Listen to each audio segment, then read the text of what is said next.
بسم اللہ الرحمن الرحیم۔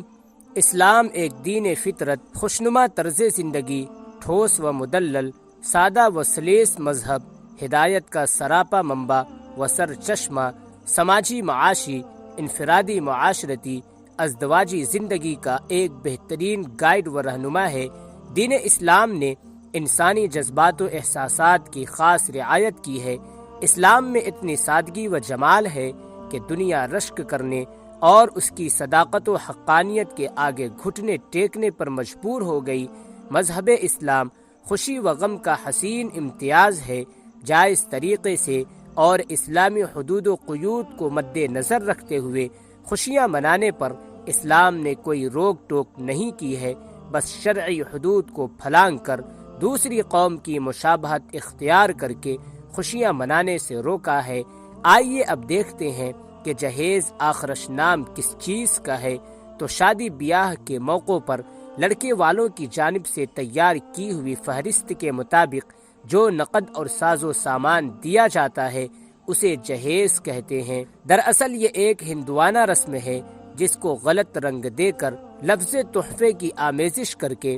مسلمانوں میں عود آئی ہے، جس کے نتیجے میں آج محبت نفرت میں، اتحاد اختلاف میں، سکون و چین کی لڑائی فتنے میں تبدیل ہو کر رہ گئے ہیں۔ جہیز ہی کی لعنت ہے جو ہماری سماجی ہڈیوں کو گلائے جا رہی ہے اور ساتھ ہی سماجی تباہی و بربادی کا نہ تھمنے والا طوفان برپا کیے ہوئے ہے۔ ہماری اقدار کا جنازہ نکال کر ہماری بہنوں بیٹیوں کی حسین آنکھوں سے ان کی رنگین و معصوم خواب نوچ کر ان کی آرزوؤں و تمناؤں کا گلا گھونٹ کر انہیں مایوسی و نا امیدی کے عمیق دلدل میں لا چھوڑا ہے، جہاں سے اجالے کا سفر تو ممکن نظر نہیں آ رہا ہے۔ بس اسی بات پر اکتفا نہیں، بات یہ بھی ہے کہ غریب و بے بس والدین کی آنکھیں مناسب رشتے کی آس میں پتھرائی جا رہی ہے، ان کی امیدوں کا دیا مدھم پڑتا جا رہا ہے۔ اسی ہندوانہ رسم کا ہی نتیجہ ہے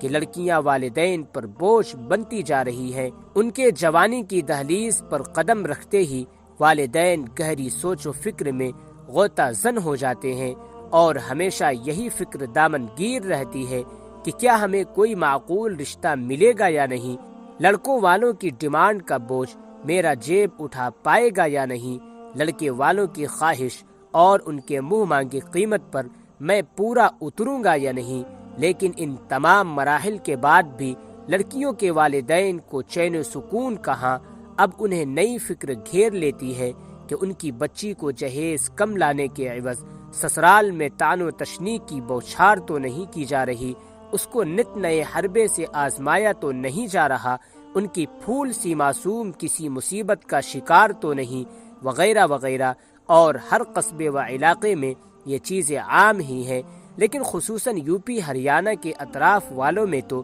باقاعدہ ہر کوئی اسی رسم و رواج میں ڈوب کر رہ گیا ہے۔ پھر خواہ وہ عالم فاضل طبقہ ہو یا پھر جاہل عوام، ہر روز آپ جب بھی اخبار کی ورق گردانی کرتے ہوں تو جیلی حرفوں میں دل دہلا دینے والی سرخیاں زینت نگاہ بنتی ہیں کہ کہیں جہیز کم لانے کے جرم میں لڑکی کو آگ میں جلا دیا گیا، تو کہیں گلا گھونٹ دیا گیا، تو کہیں جہیزی بھیڑیوں کی ایذا رسانی سے تنگ آ کر لڑکی نے خود ہی موت کو گلے لگا لیا۔ یہ سلسلہ دن بدن عروج پکڑتا جا رہا ہے۔ نہ ملک کے قانون ان بے گناہوں کا مداوا بن رہے ہیں، نہ حقوق و نسواں کے علمبردار تحفظ فراہم کر رہے ہیں، نہ ہی نوجوان لڑکے اس تماشے پر آواز کستے نظر آ رہے ہیں۔ تو یہاں اب لڑکیوں کو خود یہ قدم اٹھانا چاہیے کہ جہاں جوڑے گھوڑے اور جہیز کا مطالبہ کیا جائے وہاں سے کنارہ کشی کر لیں، کیونکہ انہیں صرف قیمتی اشیاء کی ہوس ہے۔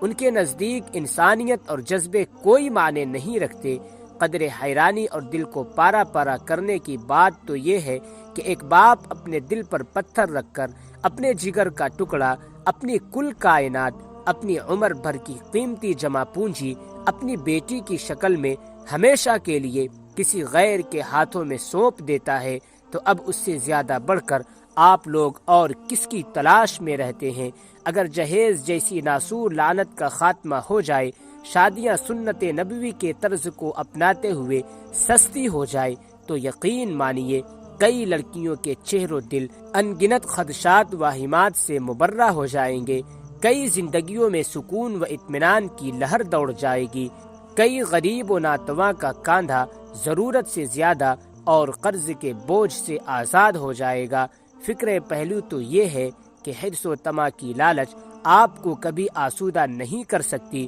صرف حل من مزید کی خواہش میں بھٹکا سکتی ہے۔ خدا را یہ سوچ کو یہیں روک دے کہ ہم اکیلے ہی اس رسم سے منہ موڑ کر کون سا پہاڑ اکھاڑ لیں گے، کتنوں کو جواب دیتے پھریں گے، لیکن آپ شروعات تو کر کے دیکھیں۔ آپ کی آواز میں ڈھیروں آوازیں، آپ کے قدم کے ساتھ کئی قدم شامل ہوں گے۔ ہندوانہ رسم جہیز کو ناپید کر کے شرعی قانون وراثت کو رواج میں لائے، بیٹیوں کو نعمت سمجھنے کی بجائے کریڈٹ کارڈ سمجھنا ترک کر دیں، جہیز موٹر کار کے لیے ہاتھ پھیلا کر اپنے آپ کو بھکاریوں کی صف میں شامل کرنے کے بجائے صحیح عقیدہ، باعمل دیندار، با اخلاق لڑکی کی تلاش شروع کریں جو آپ کی دنیا و آخرت سنوارنے کا سامان بنے۔ انشاءاللہ دور حاضر کے نوجوان اہم رول ادا کر سکتے ہیں، بس ضرورت خالص جذبے کی ہے۔